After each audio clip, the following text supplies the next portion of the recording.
औज़ुबिल्लाहिमिनश्शैतानिर्रजीम बिस्मिल्लाहिर्रहमानिर्रहीम। Dear student अस्सलाम वालेकुम। आज हमारा नेक्स्ट टॉपिक जो इस चैप्टर का लास्ट टॉपिक है वो करैक्टरिस्टिक्स ऑफ रिपल टैंक है। रिपल टैंक की करैक्टरिस्टिक्स, बेटा सबसे पहली जो करैक्टरिस्टिक्स थी वो रिफ्लेक्शन थी, जिसका क्वेश्चन मैंने आपको ये बताया था कि explain the reflection of water wave with the help of ripple tank. इसी तरह इसका भी क्वेश्चन आएगा, explain the refraction of water wave with the help of ripple tank. इसी तरह इसका क्वेश्चन आएगा, explain the diffraction of water wave with the help of ripple tank. जी, सबसे पहले हम करते हैं रिफ्लेक्शन की डेफिनेशन। इसका मतलब साया ज़िल होता है।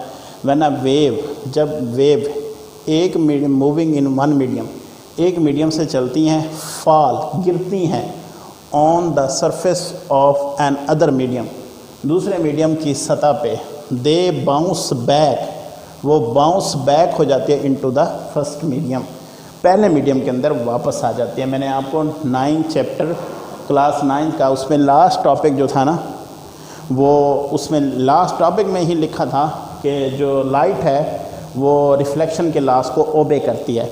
तो आम तौर पर कि रोशनी का क्या मकसद है, या वेव का एक मीडियम से चलना, दूसरे मीडियम के अंदर इंटर होना और बाउंस बैक हो जाना फर्स्ट मीडियम के अंदर, this is called reflection of water waves. और इसमें एक चीज़ याद रखिएगा, जो वेव चलेगी उसका एंगल आई होगा, रिफ्लेक्ट होकर यानी टकरा कर जो वापस आएगी उसका एंगल आर होगा, यानी एंगल ऑफ इंसिडेंस। इसे एंगल ऑफ इंसिडेंस कहते हैं। ये एंगल का डिनोटेड है आई से incidence, angle of incidence equal to angle of reflection होता है। इस चीज़ को समझने के लिए, इसकी डेफिनेशन को मज़ीद एक्सप्लेन करने के लिए हम एक एक्सपेरिमेंट करेंगे, हम एक एक्टिविटी करेंगे। Place a barrier in the ripple tank. आपने रिपल टैंक के अंदर बैरियर रखना है। What is barrier? बैरियर बेटा एक रुकावट होती है, बैरियर को रुकावट कहा जाता है। आपने रिपल टैंक के अंदर एक रुकावट रखनी है कुछ इस तरह से। ये बैरियर है बेटा, ये बैरियर आपने रखी, ये बैरियर है। ये पहले बैरियर हम इस तरह रख देते हैं, देखें ये बैरियर है, ये स्ट्रेट वेव्स, क्योंकि रिपल टैंक यूज़ कर रहे हैं तो स्ट्रेट वेव्स पैदा हो रही हैं, ठीक है। ये जैसे वेव की डायरेक्शन ये है, इसे वेव फ्रंट कहते हैं, वेव फ्रंट। ये देखें वेव इस तरह जा रही हैं तो ये वेव फ्रंट है बेटा, टकराकर इस बैरियर से, इसे बैरियर कहते हैं। इसे क्या कहते हैं बेटा? बैरियर। इस बैरियर से ये टकराएंगी, उतनी ही वापस आएंगी, तो angle of incidence equal to angle of reflection होगा, रिफ्लेक्शन, ठीक है। ये वेव की सिमत है, ये वेव फ्रंट इसे कहते हैं क्योंकि ये वेव की डायरेक्शन टकरा के। अब हम यही वेव्स हैं, लेकिन हमने ना रुकावट अब रखनी है। हम बैरियर इस तरह रख देते हैं, किसी एंगल पे रख देते हैं, सीधा 90 पे नहीं रखते। तो ये वेव्स इस तरह से पैदा हो रही हैं, ये आ रही हैं बेटा, आ रही हैं। तो ये क्या होगा, यानी ये जो आपके पास बैरियर है ये वेव की डायरेक्शन है, ये वेव की डायरेक्शन है, इसे वेव फ्रंट कहते हैं। इसे क्या कहते हैं? वेव फ्रंट, ठीक है। ये बैरियर है, ये बैरियर की इस तरह से डायग्राम आपने बनानी है, ये बैरियर की, ठीक है। अच्छा जी, क्या होता है देखें, वेव इस तरह से जा रही है, और अगर मैं इधर नॉर्मल ड्रा करता हूँ, नॉर्मल एक ऐसी चीज़ है, एक ऐसी लाइन है जो हमेशा 90 पे ड्रा होती है। नॉर्मल एक ऐसी लाइन है जो हमेशा नॉर्मल में 90 पे ड्रा होती है। 90 पे ड्रा जो लाइन होगी वो नॉर्मल कहलाएगी। आप इधर नॉर्मल ड्रा करें तो आपके पास जो इस वेव की डायरेक्शन, यानी जिस सिमत में वेव इस तरह जा रही है, मैंने ये तीर का निशान लगा दिया, तो इधर बनेगा angle of incidence, angle of incidence.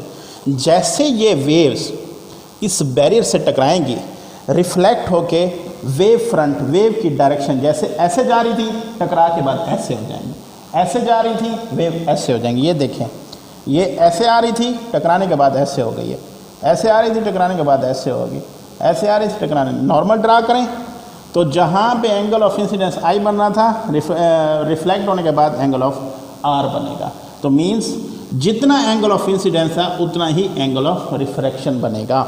बेटा ये पहली एक्टिविटी थी यानी रिफ्लेक्शन की, कि देखें कि टकराने के बाद वेव ने अपनी डायरेक्शन चेंज कर ली है। पहले वेव इस तरह जा रही थी, टकराने के बाद इस तरह हो गई, इस तरह, पहले इस तरह जा रही थी फिर इस तरह हो गई। ये पहली एक्टिविटी थी। अब दूसरी आपके पास रिफ्रैक्शन है। रिफ्रैक्शन किसे कहते हैं? When a wave from one medium inter into the second medium, जब वेव एक मीडियम से चलती है और सेकंड मीडियम के अंदर इंटर होती है एट सम एंगल, कुछ एंगल पे, एंगल 45 भी हो सकता है, 30 भी हो सकता है, 90 भी हो सकता है, 60 भी हो सकती है, तो अपना डायरेक्शन ऑफ ट्रैवल चेंज कर रही है। सपोज इधर देखें, तवज्जो से देखेंगे, ये वेव ऐसे जा रही है, जैसे किसी मीडियम से टकराएंगी तो अपनी डायरेक्शन ऑफ ट्रैवल इस तरह कर लें, चेंज कर लें, 45 पे कर लें, 30 पे कर लें, 60 पे कर लें, इसे रिफ्रैक्शन कहते हैं। यानी अपने रास्ते का तब्दील कर देना, अपना रास्ता तब्दील कर लेना, वो रिफ्रैक्शन कहलाता है। क्या कहलाता है? रिफ्रैक्शन।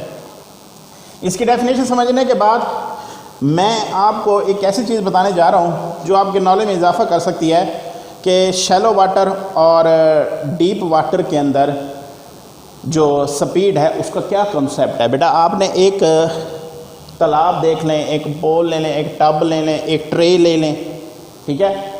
ट्रे लेने के बाद ये हम सिर्फ स्पीड का कॉन्सेप्ट आपको बता रहे हैं कि वेव लेंथ कैसे कम होती है, स्पीड कैसे बढ़ती है, ये सब चीज़ें आपको शैलो वाटर और डीप वाटर का पता होना चाहिए।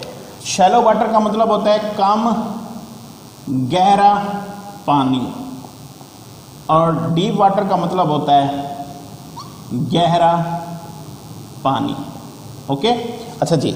अब नेक्स्ट ये करते हैं, आपने सबसे पहले ये ब्लॉक बना लिया, ठीक है। ब्लॉक बनाने के बाद आपने इसके अंदर क्या रखना है? जनरेटर रखना है या फिर आपने वाइब्रेटर रखना है।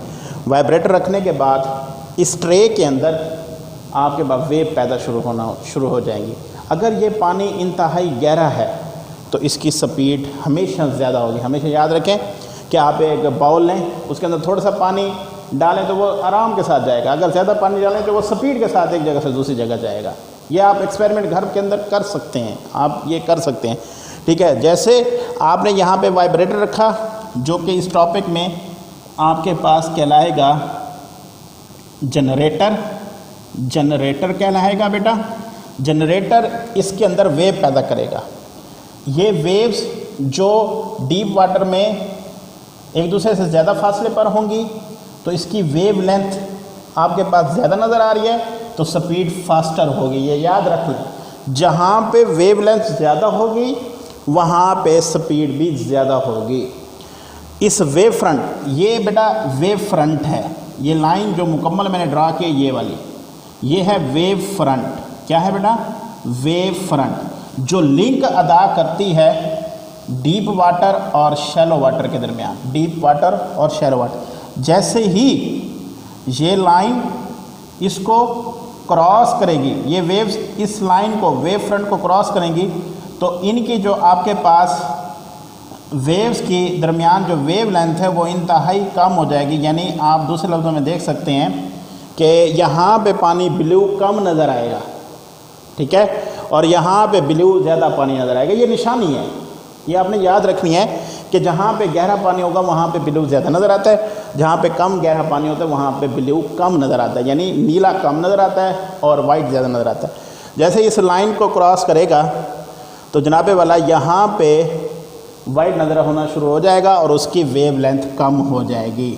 वेव लेंथ कम तो जनाबे वाला इसकी स्पीड भी कम होगी। लेकिन जो जहाँ से आपसे पूछें, कोई पूछता है कि फ्रीक्वेंसी का इसमें क्या ताल्लुक़ है, बेटा फ्रीक्वेंसी का ये ताल्लुक़ है, फ्रीक्वेंसी रिलेटेड टू वाइब्रेटर होती है। यानी वाइब्रेटर की जितनी फ्रीक्वेंसी होगी डीप वाटर के अंदर या शैलो वाटर के अंदर, वैसे ही फ्रीक्वेंसी उसकी रहेगी। दोनों के लिए इक्वल रहेगी, सेम रहेगी, चेंज नहीं होगी। चेंज होगी तो सिर्फ स्पीड चेंज होगी। वो कौन सी? अगर आपके अंदर पास डीप वाटर है तो उसके अंदर आपके पास फास्टर स्पीड होगी, क्योंकि ब्लू पानी ज़्यादा नज़र आएगा, वेव लेंथ ज़्यादा होगी, स्पीड भी ज़्यादा। जैसे इस वेव फ्रंट को क्रॉस करेगी, ब्लू पानी ख़त्म और वाइट पानी शुरू हो जाएगा, जिसकी वजह से वेवलेंथ कम और इसकी स्पीड भी स्लो हो जाएगी। ये बेटा कंसेप्ट था किसका, कि अगर आपके पास डीप वाटर और शैलो वाटर के अंदर कोई भी चीज़ आती है तो आप मुझे ये बताएं कि उसकी वेवलेंथ कैसे बढ़ती है, उसकी स्पीड क्या होती है। तो बेटा आपको आज के बाद पता चल गया है कि डीप वाटर के अंदर वेवलेंथ ज़्यादा होती है, स्पीड भी ज़्यादा होती है। शैलो वाटर के अंदर वेवलेंथ भी कम होती है, स्पीड भी कम होती है। अब इस रिफ्रैक्शन को मज़ीद समझने के लिए हम यहाँ पे बेटा वो लेते हैं, क्या लेते हैं बेटा, सॉरी बेटा, हम जनाबे वाला एक डायग्राम को आकर डिस्कस करते हैं। वो डायग्राम ये है कि यहाँ पे आपने डीप वाटर की ये निशानी है कि ये आपने नीला कलर कर देना है, इससे क्या करना है, ब्लू कलर, डीप वाटर की निशानी है ब्लू कलर कर देना है। और ये जो है बेटा कम गहरा शैलो वाटर जो है ये वाइट वाटर कहलाएगा, क्योंकि इसमें आपके पास फर्श नज़र आ रहा होता है। ठीक है, अब देखें बेटा, डीप वाटर से वेव चल रही हैं, शैलो वाटर के अंदर आ रही है। ये देखें वेव की ये वेव फ्रंट है। ठीक है, जैसे यहाँ पे मैं नॉर्मल ड्रा करता हूँ, नॉर्मल हमेशा 90 पे ड्रा करना है, तो ये आई जो है ना इसका डायरेक्शन ऑफ ट्रैवल चेंज हो जाएगा। ये ऐसे आ रही थी, ऐसे हो जाएगी जैसे ही नॉर्मल के साथ टकराई है। ठीक है, ये देखें ये आपके पास वेव आ रही है ऐसे। ठीक है, वेव फ्रंट ये नॉर्मल आपने ड्रा कर दिया जो हमेशा 90 पे होता है, याद रखिएगा। तो अगर अपना रास्ता वेव चेंज कर ले, यानी डीप वाटर से शैलो वाटर के अंदर अगर अपना रास्ता वेव अपना चेंज कर ले, उससे कहते हैं रिफ्रैक्शन। उसे क्या कहते हैं, रिफ्रैक्शन। उसे क्या कहते हैं बेटा, रिफ्रैक्शन। ये बेटा इसके यहाँ पे ब्लू आपने कलर करना है और यहाँ पे वाइट कलर करना है जी। ये दूसरी एक्टिविटी क्लियर होने के बाद अब हमारे पास लास्ट है डायफ्रैक्शन। डायफ्रैक्शन क्या होता है, bending or spreading of waves, bending or spreading of wave around the sharp edge or corner of obstacle. Obstacle कहते हैं रुकावट को। यहाँ पे बेटा ये ऑब्स्टिकल है बेटा, ठीक है, रुकावट को कहते हैं। यानी bending or spreading of waves, waves का स्प्रेड होना या बेंड होना around the sharp edge, sharp edge के गिर्द या कॉर्नर ऑफ ऑब्स्टिकल, तेज किनारों के गिर्द मुड़ जाना डिफ्रैक्शन कहलाता है। क्या कहलाता है बेटा, डिफ्रैक्शन कहलाता है। इसकी डायग्राम यहाँ पे आप देखेंगे कि सबसे पहले आप, ये मैं दोबारा बना देता हूँ, ये वेव्स आ रही हैं, इनके रास्ते में ना आपने ऑब्स्टिकल रखनी है। ये ऑब्स्टिकल हैं जो कि बराबर साइज़ की आपने रखनी है। अगर यहाँ पे जितनी वेवलेंथ है उतनी ही यहाँ पे वेवलेंथ का साइज होना चाहिए। ठीक है, ये और ये बराबर होनी चाहिए, इनके दरमियान गैप, इसे कहते हैं सिल्ट्स। इसे क्या कहते हैं, सिल्ट्स। और इसे कहते हैं ऑब्स्टिकल। जैसे ही ये वाली वाटर वेव्स इस सिल्ट में से गुजरेंगी ऐसे पैटर्न हासिल कर रहेंगी और आप देखेंगे कि डायफ्रैक्शन हो रही है। ये देखें, ये किनारों के सेमी सर्कुलर पैटर्न हासिल कर रही है।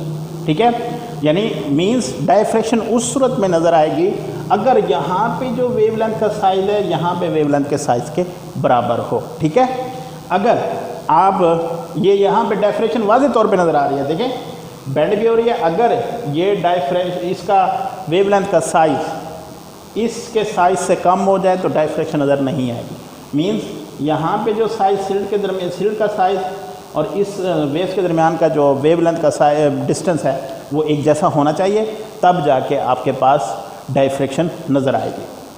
अब हम यूँ करते हैं, हम दोबारा वेव्स पैदा करते हैं। रिपल टैंक के अंदर करनी तो सब चीज़ रिपल टैंक के अंदर है। हमने ऑब्स्टिकल का साइज जो है ना बेटा छोटा कर दिया है, बहुत ही छोटा कर दिया है, इंतहा का।